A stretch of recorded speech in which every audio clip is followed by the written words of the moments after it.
Hello বন্ধুরা, national study in Bangla চ্যানেলের পক্ষ থেকে আপনাদের সবাইকে স্বাগত জানাই।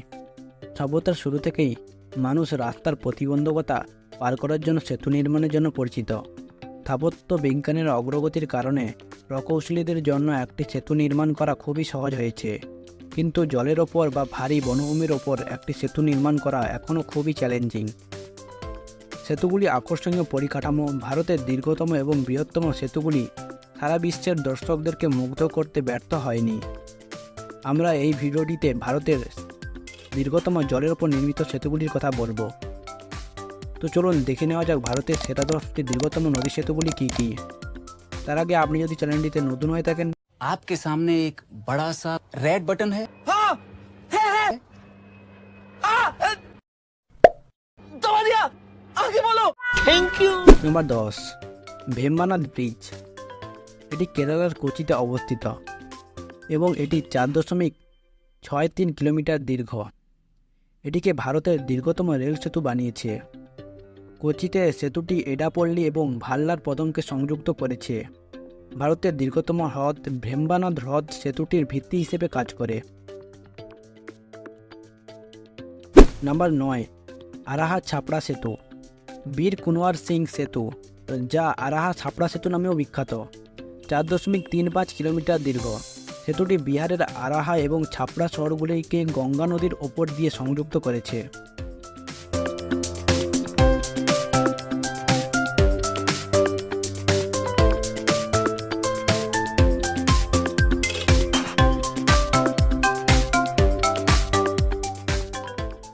নাম্বার 8, গোদাবরী সেতু। গোদাবরী সেতু সাধারণত কোভ্ভু রাজা হুমুন্দ্রি সেতু নামেও পরিচিত। এটি ভারতের তৃতীয় দীর্ঘতম রেলপথ সেতু।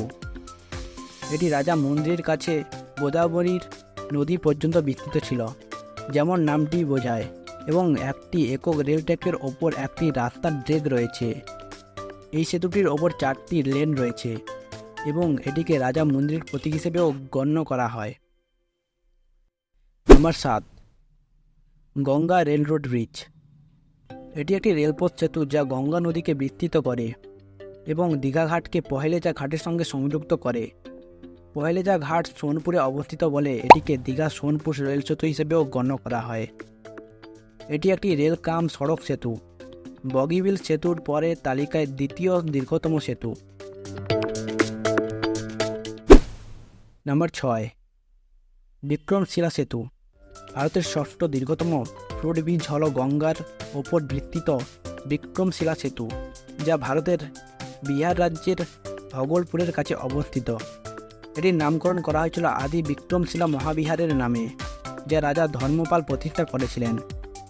এই 4.7 কিলোমিটার দীর্ঘ সেতুটি বাবরি ঘাট এবং নোয়াগাছিকে সংযুক্ত করেছে।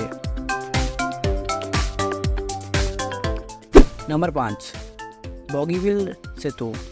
আসামের জেলা ধেমাজি এবং ডিব্রুগড়ের মধ্যে ব্রহ্মপুত্র নদকে সড়ক রেল বগিবিল সেতু দিয়ে অতিক্রম করা হয়েছে।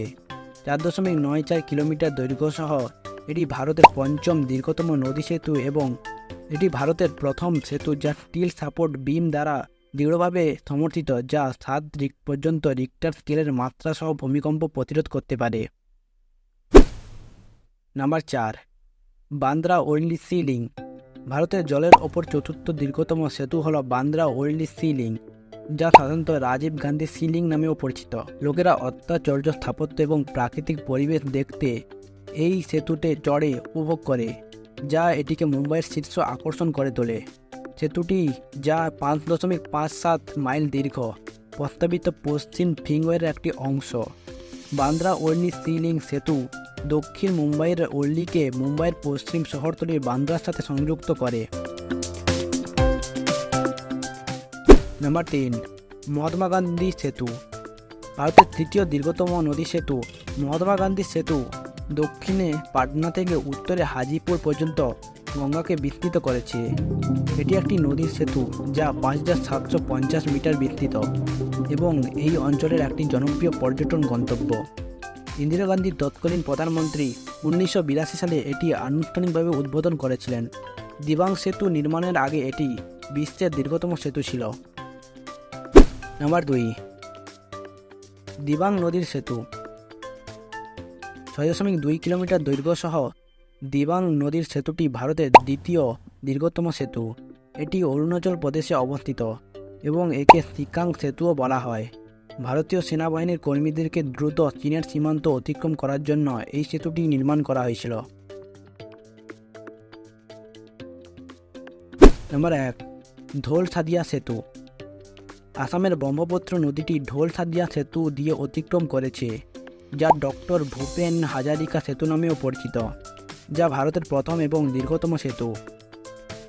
প্রধানমন্ত্রী নরেন্দ্র মোদী 2020 সালে 9.15 কিলোমিটার দীর্ঘ ঢোল সাদিয়া বা ভূপেন হাজারিকা নদীর সেতুটিকে উদ্বোধন করেছিলেন।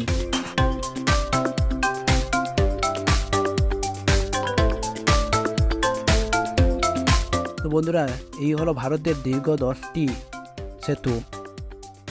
বন্ধুরা, আপনাদের যদি ভিডিওটি ভালো লাগে তাহলে অবশ্যই ভিডিওটিতে একটি লাইক দেবেন এবং শেয়ার করতে ভুলবেন না।